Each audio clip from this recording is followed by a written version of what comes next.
ഡയബറ്റീസിനെ control ചെയ്യാൻ പറ്റുക എന്ന് പറഞ്ഞാൽ ഇറ്റ്സ് വണ്ടർഫുൾ. മെഡിസിന് ഫ്രീ ആയി ഒരു ക്വാളിറ്റി ലൈഫ് ലീഡ് ചെയ്യാൻ ഡയബറ്റീസ് ഉള്ള ആളുകൾക്ക് പറ്റുക എന്ന് പറഞ്ഞാൽ ഇറ്റ്സ് ട്രൂലി എ ബ്ലെസ്സിങ്. അതിന് സപ്പോർട്ടീവ് ആയിട്ടുള്ള പ്രൊഡക്റ്റ് ആണ് ഐകോഫി എന്ന് പറയുന്ന പ്രോഡക്റ്റ്. സോ എന്തുകൊണ്ടെന്ന് ചോദിച്ചു കഴിഞ്ഞാൽ diabetes is very dangerous. A silent killer ആണ് ഡയബറ്റീസ്. ഒരസുഖമല്ല, ഒരു കൂട്ടം അസുഖങ്ങളാണ് ഡയബറ്റീസ് എന്ന് പറയുന്നത്. സോ എങ്ങനെയാണ് ഡയബറ്റീസ് ഉണ്ടാകുന്നത് എന്ന് ചോദിച്ചു കഴിഞ്ഞാൽ, ഒന്ന്, നമ്മുടെ ശരീരത്തിലുള്ള പാൻക്രിയാസ് പ്രോപ്പറായിട്ട് ഇൻസുലിൻ പ്രൊഡ്യൂസ് ചെയ്യാതിരിക്കുക, അതല്ലെങ്കിൽ പ്രൊഡ്യൂസ് ചെയ്തിട്ടുള്ള അല്ലെങ്കിൽ ഉത്പാദിപ്പിക്കപ്പെട്ടിട്ടുള്ള ഇൻസുലിനെ ശരീരത്തിന് കൃത്യമായിട്ട് ഉപയോഗിക്കാൻ പറ്റാതെ വരിക. ഈ പറഞ്ഞ അവസ്ഥകൾ കൊണ്ട് സ്വാഭാവികമായിട്ടും ബ്ലഡിലെ ഗ്ലൂക്കോസ് ലെവൽ കൂടി നിൽക്കും. ഇതാണ് ഡയബറ്റീസ് എന്ന് പറയുന്നത്. റൈറ്റ്, എല്ലാവർക്കും അറിയുന്ന കാര്യമാണ്. പക്ഷെ അത് നമ്മൾ കഴിക്കുന്ന ഫുഡുമായിട്ട് വളരെ അധികം റിലേറ്റഡ് ആണ്. സോ ഈ ഇൻസുലിൻ പ്രോപ്പറായിട്ട് ഉപയോഗപ്പെടുത്താൻ പറ്റാതെ വരികയോ അല്ലെങ്കിൽ സെക്രീഷൻ പ്രോപ്പറായിട്ട് വരാതെയോ നടക്കുന്ന സമയത്ത് നമ്മൾ കഴിച്ചിട്ടുള്ള ഭക്ഷണത്തിലെ കാർബോഹൈഡ്രേറ്റ്, ഫാറ്റ്, പ്രോട്ടീൻ, ഇതിന്റെ മെറ്റബോളിസം തകരാറിലാവും. ഇതാണ് ഡയബറ്റീസ് അല്ലെങ്കിൽ ഹൈപ്പർ ഗ്ലൈസീമിയ അല്ലെങ്കിൽ ഗ്ലൂക്കോസ് ലെവൽ കൂടാനുള്ള കാരണമായിട്ട് മാറുന്നത്. അൺഫോർച്ചുനേറ്റ്ലി ഡയബറ്റീസ് എന്ന് പറയുന്നത് വളരെ ഡേഞ്ചറസ് ആയിട്ടുള്ള ഒരു കണ്ടീഷൻ ആണെങ്കിൽ പോലും മെജോറിറ്റി ആളുകളും ഇതിനെ വളരെ സില്ലി ആയിട്ട് കാണുന്ന ആളുകളാണ്. കാരണം ടാബ്ലറ്റ് ഓർ ഇൻസുലിൻ ഉപയോഗിച്ചു കഴിഞ്ഞാൽ കൂടി നിൽക്കുന്ന ബ്ലഡ് ഷുഗറിനെ നോർമൽ റേഞ്ചിലും മെയിൻറ്റെയിൻ ചെയ്ത് കൊണ്ടുപോകാൻ പറ്റുന്നുണ്ടാവും. സോ അതുകൊണ്ട് തന്നെ people won't think it seriously. പക്ഷെ മൈ ഡിയർ ഫ്രണ്ട്സ്, ക്യാൻസറിനേക്കാളും ഡേഞ്ചറസ് ആണ് diabetes. It's a silent killer. ഇതുകൊണ്ടുണ്ടാകുന്ന ശരീരത്തിലുണ്ടാകുന്ന damage it's long term damage ആണ്. മാത്രമല്ല പല വൈറ്റൽ ഫങ്ഷൻസിനെയും ഇംപ്രോപ്പർ ആക്കും ഈ ഒരു ഡയബറ്റീസ് എന്ന് പറഞ്ഞ അവസ്ഥ കൊണ്ടുണ്ടാകുന്ന ആഫ്റ്റർ എഫക്ട്സ്. പല ഓർഗൻസും കംപ്ലീറ്റ് ആയിട്ട് പെർമനന്റ് ആയിട്ട് ഫെയിൽ ആയി പോകും. സോ നാലോചിച്ച് അത്തരം കോംപ്ലിക്കേഷൻസിലേക്ക് വന്നു കഴിഞ്ഞാൽ അതുകൊണ്ടുണ്ടാകുന്ന ആഫ്റ്റർ എഫക്ട്സ് ആര് തന്നെ അനുഭവിക്കണം? ആ വ്യക്തി തന്നെ അനുഭവിക്കണം. വളരെയധികം കോംപ്ലിക്കേറ്റഡ് കണ്ടീഷൻസിലേക്ക് പോകുന്നു മാത്രമല്ല വലിയ ശാരീരിക ബുദ്ധിമുട്ടുകൾ ഉണ്ടാക്കുമെന്ന് മാത്രമല്ല ആ സമയത്ത് ഉണ്ടാകുന്ന ചികിത്സകളൊക്കെ വളരെ എക്സ്പെൻസീവ് ആയിട്ട് മാറും. സോ ഒന്ന് ശ്രദ്ധിച്ചാൽ നമുക്ക് ഇത്തരം കോംപ്ലിക്കേഷൻസിലേക്ക് ഒന്നും പോകാതെ ഡയബറ്റീസിനെ നമുക്ക് ഹെൽത്തി ആയിട്ട് മാനേജ് ചെയ്യാൻ പറ്റുന്നുണ്ടാവും. So first we should know what is the reason for diabetes. Diabetes ഉണ്ടാകാനുള്ള റീസൺ മൾട്ടിപ്പിൾ റീസൺസ് ഉണ്ട്. ഇൻസുലിൻ റെസിസ്റ്റൻസ്, അല്ലെങ്കിൽ അബ്നോർമൽ ലിവറിൽ ഗ്ലൂക്കോസ് നോർമൽ ആവുക, ജനിതകപരമായിട്ട് പാരമ്പര്യമായിട്ട് ട്രാൻസ്ഫർ ചെയ്ത് കിട്ടുന്നുണ്ടാവും. ഒബേസിറ്റിയും അതുപോലെ ഫിസിക്കൽ ഇനാക്ടിവിറ്റി, അമിതമായിട്ടുള്ള വണ്ണവും വ്യായാമം ചെയ്യാതിരിക്കുന്നതും ഡയബറ്റീസിലേക്ക് ലീഡ് ചെയ്യുന്നുണ്ടാവും. പ്രായം കൂടുന്നതിനനുസരിച്ച് വരുന്നുണ്ടാവാം. ബാഡ് ഡയറ്റ് ആണ് ഫോളോ ചെയ്യുന്നതെങ്കിൽ വരുന്നുണ്ടാവും. പ്രീ ഡയബറ്റിക് സ്റ്റേജിലുള്ള ആളുകൾക്ക് ഡയബറ്റീസിലേക്ക് വരാനുള്ള ചാൻസസ് ഉണ്ട്. റൈറ്റ്. സോ പ്രധാനമായിട്ട് രണ്ട് തരത്തിലുള്ള ഡയബറ്റീസ് ആണുള്ളത്, ടൈപ്പ് 1 ആൻഡ് ടൈപ്പ് 2. പിന്നെ ഒരു ജസ്റ്റേഷണൽ ഡയബറ്റീസ് ഉണ്ട്, ഗർഭിണികൾക്ക് ഉണ്ടാകുന്ന ഡയബറ്റീസ്. ടൈപ്പ് 1 എന്ന് പറയുന്ന ഡയബറ്റീസിന്റെ പ്രധാന റീസൺ എന്ന് പറയുന്നത് ശരീരത്തിൽ പാൻക്രിയാസ് ഇൻസുലിൻ പ്രൊഡക്ഷൻ ഒട്ടും ഉണ്ടാവില്ലെങ്കിൽ വളരെ കുറവായിരിക്കും. ആവശ്യത്തിനുള്ള ഇൻസുലിൻ പ്രൊഡക്ഷൻ ശരീരത്തിൽ നടക്കുന്നുണ്ടാവില്ല. ഇതാണ് ടൈപ്പ് 1. കുട്ടികളിലൊക്കെ ഉണ്ടാകുന്ന ഡയബറ്റീസ്, ജുവനൈൽ ഡയബറ്റീസ്, അതിനൊക്കെയുള്ള റീസൺ എന്ന് പറഞ്ഞിട്ട് ഈ പറഞ്ഞ അതൊക്കെ ടൈപ്പ് 1 ആണ്. ഇൻസുലിൻ പ്രൊഡക്ഷൻ ശരീരത്തിൽ കൃത്യമായിട്ട് ഉണ്ടാവില്ല. അതുകൊണ്ട് ഗ്ലൂക്കോസ് ലെവൽ എപ്പോഴും ബ്ലഡിൽ കൂടി നിൽക്കുന്നുണ്ടാവും.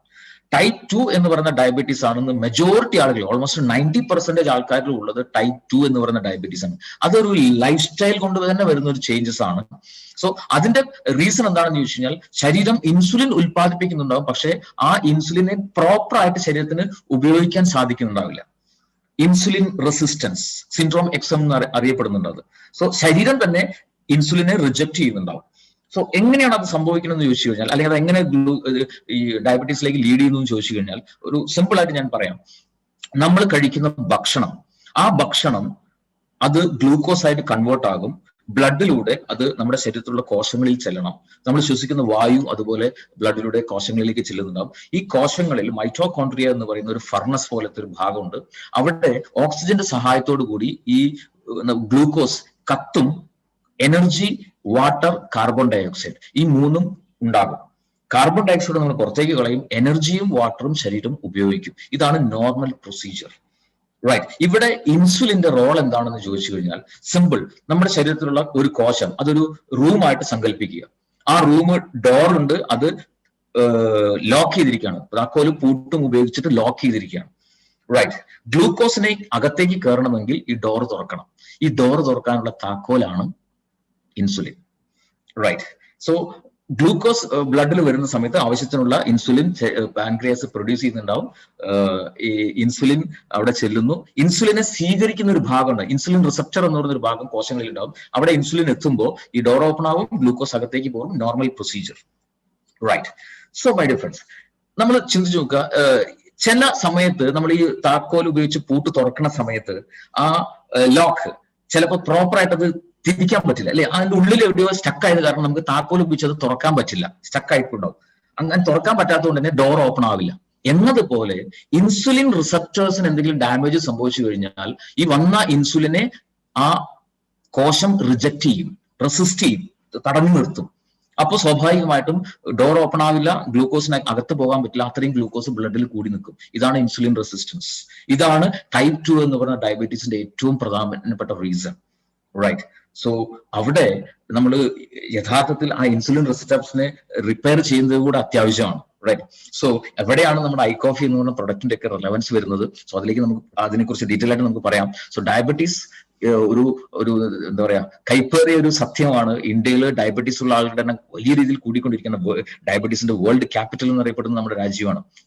കോടിക്കണക്കിന് രൂപ ഈ ഒരു മേഖലയിൽ ചികിത്സയ്ക്കും വേണ്ടിയൊക്കെ ചെലവഴിക്കുന്നു എന്ന് പറയുമ്പോൾ it's not a good news, right? It's not a good news. പക്ഷേ ഐകോഫി എന്ന് പറയുന്ന പ്രോഡക്റ്റ് ഉള്ളത് കൊണ്ട് തന്നെ it's a good news, because we have a lot of കസ്റ്റമേഴ്സിലേക്ക്, നമുക്ക് ആളുകളിലേക്ക് നമുക്ക് ഈ ഒരു ഐകോഫി എന്ന് പറയുന്ന പ്രോഡക്റ്റ് എത്തിക്കാനും പറ്റും. അതുവഴി അവരെ ഹെൽത്ത് ലെവലിലേക്ക് കൊണ്ടുവരാൻ സാധിക്കും. ബിസിനസ് പരമായിട്ട് നോക്കുകയാണെങ്കിൽ നമുക്ക് വലിയ രീതിയിലുള്ള ഒരു ബിസിനസ് ക്രിയേറ്റ് ചെയ്യാനും സാധിക്കുന്നുണ്ടാവും, റൈറ്റ്? സോ ഡയബറ്റീസ് നമുക്ക് എങ്ങനെയാണ് അറിയാൻ പറ്റുക? ബ്ലഡ് ഷുഗർ ചെക്ക് ചെയ്താൽ അറിയാൻ പറ്റുന്നുണ്ടാവും. പക്ഷെ മൈ ഡിയർ ഫ്രണ്ട്സ്, നമ്മളിവിടെ മനസ്സിലാക്കേണ്ട ഒരു പ്രധാനപ്പെട്ട കാര്യം, ഒരു സമയത്തുള്ള ബ്ലഡ് ഷുഗർ ലെവൽ ചെക്ക് ചെയ്തുകൊണ്ട് അയാൾ ഡയബറ്റിക് ആണെന്ന് ഒരിക്കലും പറയാൻ പറ്റില്ല. ഡയബറ്റീസ് ഉണ്ടോ എന്ന് ഫൈനലൈസ് ചെയ്യുന്നതിന് ഒരു ടെസ്റ്റ് ഉണ്ട്, HbA1c എന്ന് പറയുന്ന ടെസ്റ്റ്. ആ ഒരു ടെസ്റ്റിലെ റിപ്പോർട്ട് അനുസരിച്ചാണ് അയാൾ ഡയബറ്റിക് ആണോ അല്ലയോ എന്ന് നമുക്ക് ഫൈനലൈസ് ചെയ്യാൻ പറ്റുക, റൈറ്റ്? പല ആളുകളും, മെജോറിറ്റി ആയിട്ടുള്ള പല ആളുകളും ഇന്ന് പ്രീ ഡയബറ്റിക് സ്റ്റേജിലാണ്. സോ പ്രീ ഡയബറ്റിക് സ്റ്റേജിൽ ശരീരം ചില സിംറ്റംസ് കാണിക്കും. ഈ 10 തരത്തിലുള്ള സിംറ്റംസ്. എപ്പോഴും വളരെയധികം ടയർഡ്നെസ് അനുഭവപ്പെടുക, ക്ഷീണം കൂടുക, ഫ്രീക്വന്റ് ആയിട്ട് യൂറിനേറ്റ് ചെയ്യപ്പെടുക, അല്ലെങ്കിൽ നല്ല വെയിറ്റ് ഉള്ള ഒരു സഡൻ ആയിട്ട് വെയിറ്റ് ലോസ് സംഭവിക്കുക, ശരീരത്തിൽ എവിടെയെങ്കിലും മുറിവുണ്ടായി കഴിഞ്ഞാൽ അത് ഉണങ്ങാതെ ഇങ്ങനെ പഴുത്തു നിൽക്കുക, എപ്പോഴും വിശപ്പനുഭവപ്പെടുക, ഫുഡ് കഴിച്ചൊരു അരമണിക്കൂറിനാകുമ്പോഴേക്കും വീണ്ടും വിശക്കുക. അത് ഡയബറ്റീസിനുള്ള ഒരു സിംറ്റമാണ്. അത് സെക്ഷൽ ആയിട്ടുള്ള കാര്യങ്ങളോട് താല്പര്യം കുറയുക, കണ്ണിന്റെ കാഴ്ച മങ്ങുക, സ്ത്രീകളെ സംബന്ധിച്ചിടത്തോളം വജൈനൽ ഏരിയയിൽ ഫ്രീക്വന്റ് ആയിട്ടുള്ള ഇൻഫെക്ഷൻസ് ഉണ്ടാകുക, കൈകാലുകളുടെ വെള്ളയിൽ ഒരു ടിങ്ക്ലിംഗ് പോലെ, ഒരു ഇക്ലിപ്പെടുന്ന പോലെ അസ്വസ്ഥത അനുഭവപ്പെടുക, വലിയ രീതിയിലുള്ള ദാഹം, വെള്ളം എത്ര കുടിച്ചാലും വീണ്ടും വീണ്ടും ദാഹം അനുഭവപ്പെടുക. ഈ പറഞ്ഞ 10 സിംറ്റംസിൽ ഏതെങ്കിലും ഫ്രീക്വന്റ് ആയിട്ട് വരുന്നുണ്ടെങ്കിൽ there is possibility four diabetes വരാനുള്ള ചാൻസസ് വളരെ കൂടുതലാണ്. അത് വന്ന ശേഷമല്ല ട്രീറ്റ് ചെയ്യേണ്ടത്. കാരണം ഡയബറ്റീസ് കൊണ്ടുണ്ടാകുന്ന കോംപ്ലിക്കേഷൻസ് ഇറ്റ്സ് വെരി ഡേഞ്ചറസ്.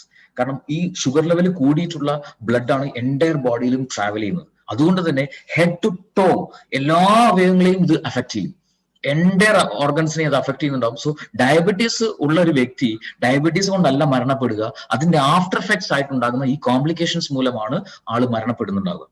മരുന്ന് ഉപയോഗിച്ചാലും ഉപയോഗിച്ചില്ലെങ്കിലും ഈ കോംപ്ലിക്കേഷൻസ് ശരീരത്തിൽ ഉണ്ടാകുന്നുണ്ടാവും. സോ ഡെഫിനറ്റ്ലി മെഡിസിൻസ് ഒഴിവാക്കിയിട്ട് ഒരു പ്രിവെൻഷനോട് കൂടി ഈ കോംപ്ലിക്കേഷൻസ് ആഫ്റ്റർ എഫക്ട്സിനൊക്കെ പ്രിവെന്റ് ചെയ്തുകൊണ്ട് നമുക്ക് അതിനെ മാനേജ് ചെയ്യേണ്ടത് വളരെ വളരെ അത്യാവശ്യമാണ്. ഇവിടെയാണ് ഐകോഫിയുടെ റെലവൻസ്. കാരണം ഡയബറ്റീസ് ഉള്ള ആളുകൾ ഉപയോഗിക്കുന്ന മെഡിസിൻസിലൂടെ ഉണ്ടാകുന്ന ഒരേ ഒരു ബെനിഫിറ്റ് എന്ന് പറഞ്ഞാൽ കൂടി നിൽക്കുന്ന ബ്ലഡ് ഷുഗറിനെ ഒരു ബാലൻസ് ചെയ്ത് കൊണ്ടുപോകാൻ പറ്റുമെന്ന് മാത്രമേ ഉള്ളൂ. ഈ ആഫ്റ്റർ എഫക്ട്സിനെ പ്രിവെന്റ് ചെയ്യാൻ പറ്റില്ല. Here comes iCoffee. ഐകോഫിയിലെ മെയിൻ ഇൻഗ്രീഡിയന്റ് യാതൊരു സംശയമില്ല, ഇന്ന് ചരക സംഹിതയിൽ, ആയുർവേദത്തിന്റെ അടിസ്ഥാന ഗ്രന്ഥമായ ചരക സംഹിതയിൽ നൂറ്റാണ്ടുകൾക്ക് മുമ്പ് എഴുതപ്പെട്ടിട്ടുള്ള കാര്യമാണ് മധുമേഹ അഥവാ പ്രമേഹം എന്ന് പറഞ്ഞ അവസ്ഥയ്ക്ക് ഏറ്റവും നല്ല നാച്ചുറൽ റെമഡി ഇറ്റ്സ് സലേഷ്യ, ഏകനായകം. ഈ ഏകനായകത്തിൽ നിന്നും ഷുഗറിനെ ബാലൻസ് ചെയ്യാൻ സപ്പോർട്ട് ചെയ്യുന്ന സാൽസിറ്റാൾ എന്ന് പറയുന്ന പേറ്റന്റഡ് ആയിട്ടുള്ള മോളിക്യൂൾ സെപ്പറേറ്റ് ചെയ്തെടുത്തു. ആ ഏകനായകം പ്രധാന ഇൻഗ്രീഡിയന്റ് ആയിക്കൊണ്ട് ഇന്ന് ലോകത്ത് അവൈലബിൾ ആയിട്ടുള്ള ഒരേ ഒരു ഹെർബൽ കോഫിയാണ് ഐകോഫി. ഇത് ഡയബറ്റീസിനെ വളരെ ഹെൽത്തി ലെവലിൽ മാനേജ് ചെയ്യാനായിട്ട് സപ്പോർട്ട് ചെയ്യുന്നുണ്ടാവും. ഒപ്പം ഇതിനകത്തുള്ള മറ്റു ഇൻഗ്രീഡിയൻസ്, ഒന്ന് കൂർഗ് റിജിൽ നിന്നുള്ള റോസ്റ്റഡ് കോഫി ബീൻ ഇതിനകത്ത് ഉപയോഗിക്കുന്നു. അതുപോലെ കൗഹേജ് അഥവാ വെൽവെറ്റ് ബീൻ, നായ്ക്കുരണം എന്ന് പറയുന്ന ആ ഔഷധ സസ്യത്തിൽ നിന്ന് മോളിക്യൂൾസും ഇതിനകത്ത് ആഡ് ചെയ്തിട്ടുണ്ട്. So life long regular coffee ആയിട്ട് ഐ കോഫി ഒരാൾക്ക് ഉപയോഗിക്കാം. കാരണം ഇതിനകത്ത് ഉള്ള ഒരു പ്രോസസ്സ് ഒരു 40 ഡിഗ്രിയിൽ ഒരു സ്ലോ റോസ്റ്റിംഗിലൂടെയാണ് കോഫി എടുക്കുന്നത്. സോ അങ്ങനെ ചെയ്യുന്ന സമയത്ത് കഫീൻ കംപ്ലീറ്റ് ആയിട്ട് ഒഴിവാക്കാൻ കമ്പനിക്ക് സാധിക്കുന്നു. കഫീൻ ഇല്ലാത്ത കോഫിയാണ് ഐ കോഫി. സോ അതുകൊണ്ട് തന്നെ അത് ലൈഫ് ലോങ് റെഗുലർ ആയിട്ട് ഏതൊരാൾക്കും ഉപയോഗിക്കാം. ഈവൻ ഹോമിയോ മെഡിസിൻസ് ഉപയോഗിക്കുന്ന ആളുകൾക്ക് പോലും ധൈര്യമായിട്ട് ഐ കോഫി ഉപയോഗിക്കാം. കാരണം ഹോമിയോ മെഡിസിൻസ് ഉപയോഗിക്കുന്ന ആളുകളെ സംബന്ധിച്ചിടത്തോളം ഹോമിയോ മെഡിസിൻസിൽ നോർമലി കഫീൻ ഉണ്ടാവും. അവർക്ക് കോഫി കഴിക്കരുതെന്ന് ഡോക്ടേഴ്സ് പ്രത്യേകമായിട്ട് പറയുന്നുണ്ടാവും. പക്ഷെ നമ്മുടെ കോഫി ഹോമിയോ മെഡിസിൻസ് ഉപയോഗിക്കുന്ന ആളുകൾക്ക് പോലും ഉപയോഗിക്കാം, because no caffeine. Anybody can use. So ഈ ഒരു സ്ലോ റോസ്റ്റിംഗ് പ്രോസസ്സ് ചെയ്യുന്ന സമയത്ത് മറ്റൊരു ബെനിഫിറ്റ് എന്താണെന്ന് ചോദിച്ചു കഴിഞ്ഞാൽ ഇതിലുള്ള വളരെ പവർഫുൾ ആയിട്ടുള്ള ആന്റി ഓക്സിഡൻസ് ആയിട്ടുള്ള പോളിഫിനോൾസിനെ അതുപോലെ നിലനിർത്തിക്കൊണ്ടാണ് നമ്മുടെ കോഫി ഉണ്ടാകുന്നത്. സോ അതുകൊണ്ട് തന്നെ ആന്റി ഓക്സിഡൻസിന്റെ ഒരു ബെനിഫിറ്റും നമ്മുടെ ഐ കോഫി ഉപയോഗിക്കുന്ന സമയത്ത് കിട്ടുന്നുണ്ടാവും. സോ ഇറ്റ്സ് വളരെയധികം റിസർച്ച് ഓറിയന്റഡ് ഉണ്ടാക്കിയിട്ടുള്ള പ്രൊഡക്റ്റ് ആണ് ഐ കോഫി. അത് I coffee creamer, I coffee black, 2 വേരിയൻസിൽ നമുക്ക് അവൈലബിൾ ആണ്. Right. What are the frequently asked questions of I coffee? ഏത് തരത്തിലുള്ള ടൈപ്പ് ആയിട്ടുള്ള ഡയബറ്റീസിലും ഇത് ഉപയോഗിക്കാൻ പറ്റും. ടൈപ്പ് 1 ആയിക്കോട്ടെ, ടൈപ്പ് 2 ആയിക്കോട്ടെ, ജസ്റ്റേഷണൽ ഡയബറ്റീസ് ആയിക്കോട്ടെ, ഏത് ഡയബറ്റീസ് ഉള്ള ആളുകൾക്കും നമ്മുടെ പ്രോഡക്റ്റ് വളരെയധികം എഫക്റ്റീവ് ആയിട്ട് ഉപയോഗിക്കാൻ സാധിക്കുന്നുണ്ടാവും. ഇതിനകത്ത് ഷുഗർ ഉണ്ടോ? No sugar added. റൈറ്റ്. എത്ര കാലം ഇത് ഉപയോഗിക്കണം? അതും നമ്മൾ ഐപ്പിൾസിന്റെ കാര്യം പറഞ്ഞ പോലെ തന്നെ നമ്മൾ ആഗ്രഹിക്കുന്ന അത്രയും കാലം ഉപയോഗിക്കാം. റൈറ്റ്. സോ റെഗുലർ ആയിട്ട് നമ്മൾ ഉപയോഗിക്കുകയാണെങ്കിൽ അത്രയും കാലം നമുക്ക് ഒരു ക്വാളിറ്റി ലൈഫ് ലീഡ് ചെയ്യാൻ സാധിക്കുന്നുണ്ടാവും. മെഡിസിൻ ഒക്കെ ഫ്രീ ആയിട്ടുള്ള ഒരു ക്വാളിറ്റി ലൈഫിലേക്ക് വരാൻ സാധിക്കുന്നുണ്ടാവും. ഡയബറ്റീസ് കൊണ്ടുണ്ടാകുന്ന ആഫ്റ്റർ എഫക്ട്സ് ഒന്നും വരാതെ പ്രിവെന്റ് ചെയ്തുകൊണ്ടുള്ള ലൈഫ് നമുക്ക് ഉണ്ടാക്കിയെടുക്കാൻ പറ്റുന്നുണ്ടാവും. ഇനി മെഡിസിൻസ് ഉപയോഗിക്കുന്ന ആളുകളെ സംബന്ധിച്ചോളം മെഡിസിൻ സഡൻ സ്റ്റോപ്പ് ചെയ്തിട്ടല്ല നമ്മുടെ ഐ കോഫി ഉപയോഗിക്കുന്നത്. എലോങ് വിത്ത് മെഡിസിൻ അവരത് ഉപയോഗിക്കുക. ബിക്കോസ് അവരുടെ ശരീരം മെഡിസിൻസിലായിരിക്കും ബാലൻസ്ഡ് ആയി പോയിക്കൊണ്ടിരിക്കുന്നുണ്ടാവുക. സഡൻ ആയിട്ട് മെഡിസിൻ സ്റ്റോപ്പ് ചെയ്ത് കഴിഞ്ഞാൽ ശരീരത്തിന് ബുദ്ധിമുട്ടുണ്ടാവും. സോ അലോങ് വിത്ത് മെഡിസിൻ ഉപയോഗിക്കുക. ഇംപ്രൂവ്മെന്റ് ഉണ്ടാകുന്നതിനനുസരിച്ച് സ്റ്റെപ്പ് ബൈ സ്റ്റെപ്പ് ആയിട്ട് അവർക്ക് മെഡിസിന്റെ അളവ് കുറച്ച് കൊണ്ടുവരാം. കുറച്ച് മാസങ്ങൾ കഴിയുമ്പോൾ മെഡിസിൻ കംപ്ലീറ്റ് ഒഴിവാക്കി ഒരു ക്വാളിറ്റി ലൈഫ് അവർക്ക് ഐ കോഫി കണ്ടിന്യൂ ചെയ്തുകൊണ്ട് ലീഡ് ചെയ്യാൻ പറ്റുന്നുണ്ടാവും. റൈറ്റ്. ഇൻസുലിൻ ഉപയോഗിക്കുന്ന ആളുകൾക്ക് ഉപയോഗിക്കും. ഓഫ് കോഴ്സ് ടാബ്ലറ്റ് ആയിക്കോട്ടെ, ഇൻസുലിൻ ആയിക്കോട്ടെ, എന്ത് ഉപയോഗിക്കുന്ന ആളുകൾക്കും ഐ കോഫി ക്രീമർ ആയിക്കോട്ടെ, ബ്ലാക്ക് ആയിക്കോട്ടെ ഉപയോഗിക്കാം. എങ്കിലും കൂടുതലായിട്ട് സജസ്റ്റ് ചെയ്യുന്നത് ഇൻസുലിൻ ഉപയോഗിക്കുന്ന ആളുകൾക്ക് കുറച്ചും കൂടെ നല്ലത് ഐ കോഫി ബ്ലാക്ക് ആണ്. കാരണം അതിനകത്ത് നമ്മുടെ ഏകനായകത്തിന്റെ കണ്ടന്റ് വളരെ കൂടുതലുണ്ട്. Then does this lower the sugar? നമ്മുടെ ഷുഗർ ലെവൽ വല്ലാണ്ട് അങ്ങോട്ട് കുറയ്ക്കുമോ? ഒരിക്കലുമില്ല. ഇതെപ്പോഴും ഹെൽത്തി ലെവലിൽ ഷുഗറിനെ മാനേജ് ചെയ്യാനായിട്ടാണ് സപ്പോർട്ട് ചെയ്യുന്നത്. ഒരു റെഗുലേറ്റിംഗ് പ്രോസസ് ആണ് ഇവിടെ ചെയ്യുന്നുണ്ടാവുക. ആവശ്യത്തിന് ഗ്ലൂക്കോസിനെ ബ്ലഡിലേക്ക് വിടുന്ന ഒരു റെഗുലേറ്റിംഗ് പ്രോസസ്സ് ഇവിടെ ചെയ്യുന്നത് കൊണ്ട് തന്നെ എപ്പോഴും ഹെൽത്തി ലെവലിൽ ബ്ലഡ് ഷുഗറിനെ മെയിൻറ്റെയിൻ ചെയ്യാൻ സാധിക്കും. സോ അതുകൊണ്ട് തന്നെ ഡയബറ്റീസ് ഉള്ള ആളുകൾക്ക് ഈ പ്രൊഡക്റ്റ് ഉപയോഗിക്കാം. അതുപോലെ തന്നെ ലോ ഷുഗർ ഉള്ള പ്രോബ്ലം ഉള്ള ആളുകൾക്കും നമ്മുടെ കോഫി ഉപയോഗിക്കാം. ഇനി ഡയബറ്റീസ് ഇല്ലാത്ത ആളുകൾക്ക്, പ്രീ ഡയബറ്റീസ് സ്റ്റേജിലുള്ള ആളുകൾക്കും ഡയബറ്റീസ് ഇല്ലാത്ത നോർമൽ ആളുകൾക്കും ഐ കോഫി എന്ന് പറയുന്ന പ്രൊഡക്റ്റ് വളരെ സേഫ് ആയിട്ട് ഉപയോഗിക്കാൻ പറ്റും. ഏതൊരാൾക്കും ഉപയോഗിക്കാൻ പറ്റുന്ന പ്രൊഡക്റ്റ് ആണ് ഐ കോഫി എന്ന് പറയുന്ന പ്രൊഡക്റ്റ്. സോ ഇവിടെ ശ്രദ്ധിക്കേണ്ട ഏറ്റവും പ്രധാനപ്പെട്ട കാര്യം how to prepare this coffee. എങ്ങനെയാണ് കോഫി ഉണ്ടാക്കേണ്ടത് എന്നുള്ളത് മാത്രമാണ് ഏറ്റവും പ്രധാനമായിട്ട് ശ്രദ്ധിക്കേണ്ടത്. റൈറ്റ്. സോ ഡയബറ്റീസിന് മെഡിസിൻസ് ഉപയോഗിക്കുന്ന ആളുകളെ സംബന്ധിച്ചോളം ഒരു ദിവസം രാവിലെയും വൈകുന്നേരവും ഓരോ സാഷെ ഉപയോഗിക്കണം. പ്രീ ഡയബറ്റിക് സ്റ്റേജിലുള്ള ആളുകളെ സംബന്ധിച്ചോളം ഒരു സാഷെ ഒരു ദിവസം എന്ന രീതിയിൽ പോലും ഉപയോഗിച്ചാൽ മതി. റൈറ്റ്. സോ എങ്ങനെ ഇത് പ്രിപ്പയർ ചെയ്യുന്ന വെച്ചാൽ നോർമലി ചായയോ കാപ്പിയോ ഉണ്ടാക്കുന്ന പോലെ ഈ കോഫി പൗഡർ തിളപ്പിക്കരുത്. കാരണം ഇതിനകത്ത് പോളിഫിനോൾസ് ഒക്കെ അടങ്ങിയിട്ടുള്ള ഒരുപാട് ആന്റി ഓക്സിഡൻസ് നാച്ചുറൽ ഇൻഗ്രീഡിയൻസിനകത്തുണ്ട്. സോ തിളപ്പിക്കുന്ന സമയത്ത് ഉണ്ടാകുന്ന ടെമ്പറേച്ചറിൽ ഈ പറഞ്ഞ നാച്ചുറൽ ഇൻഗ്രീഡിയൻസ് എല്ലാം നഷ്ടപ്പെടും. സോ അതുകൊണ്ട് ചെയ്യേണ്ടത് വെള്ളം തിളപ്പിക്കുക. ഒരു കപ്പിലേക്ക് ഈ പറഞ്ഞ ഒരു സാഷയിലുള്ള കോഫി പൗഡർ എടുക്കുക. ഈ വെള്ളം അതിലേക്ക് ഒഴിക്കുക. തിളച്ച വെള്ളം അതിലേക്ക് ഒഴിക്കുക, മിക്സ് ചെയ്യുക, കുടിക്കുക. റൈറ്റ്. ഈ രീതിയിൽ വളരെ ഈസി ആയിട്ട് ഇൻസ്റ്റന്റ് ആയിട്ട് നമുക്ക് ഉണ്ടാക്കാൻ സാധിക്കും ഐ കോഫി.